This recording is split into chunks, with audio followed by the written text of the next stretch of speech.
Ouagadougou, la capitale du Burkina Faso, a abrité la 36e session des comités consultatifs interafricains du CAMES. Il était essentiellement question de l'évaluation annuelle des enseignants et chercheurs des universités africaines. Les temps forts dans ce reportage de Patrick Simangoy de notre rédaction.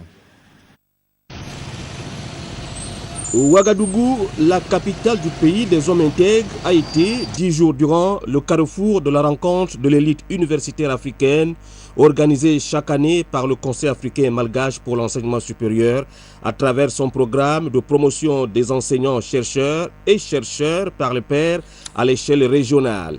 La 36e session des comités consultatifs interafricains, initialement prévue pour se tenir à Conakry en Guinée, a réuni finalement ici au Faso les représentants des 19 États membres du CAMES sous le haut patronage du ministre burkinabé des enseignements secondaires et supérieurs grâce à la bénédiction du président du Burkina Faso, son Excellence Blaise Compaoré. 1148 dossiers de candidature examinés, un nombre en constante augmentation depuis la création des CCI en 1978. Un motif de satisfaction pour le CAMES, les universités et centres de recherche qui accordent un intérêt tout à fait particulier à cette voie de gestion commune des carrières qui force l'admiration et respect dans le monde en tant que modèle unique de gradation en la matière.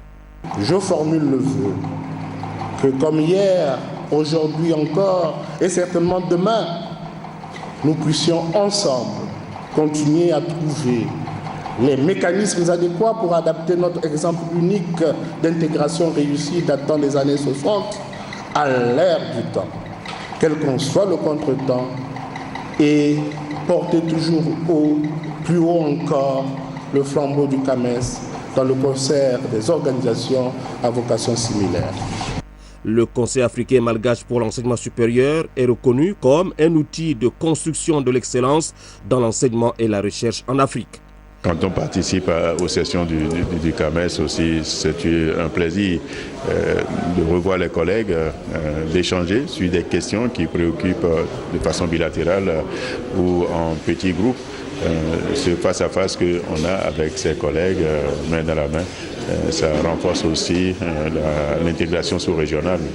Nous sommes persuadés que nous avons accompli la mission qui nous a été dévolue par les instances supérieures du CAMES, c'est-à-dire évaluer les enseignants-chercheurs et les chercheurs des pays membres du CAMES.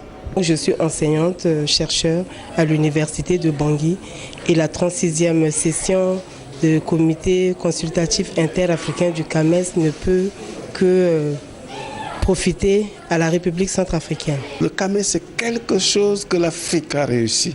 Même les systèmes d'enseignement supérieur de la plupart des continents nous envient le CAMES. Le CAMES est en train de faire des bonds dans la modernisation, dans l'innovation. Vous savez, au XXIe siècle, on dit dans l'enseignement supérieur, innover ou mourir. Donc le CAMES ne veut pas mourir, on fait des innovations et il faut que ces innovations qu'elles reçoivent un financement adéquat. Le CAMES, soucieux de promouvoir la qualité, l'efficacité, la pertinence et l'efficience dans les systèmes d'enseignement supérieur et de recherche dans son espace, œuvre aussi activement en faveur de l'égalité d'accès à l'enseignement supérieur afin de garantir une visibilité et une appropriation plus large de ces programmes et projets.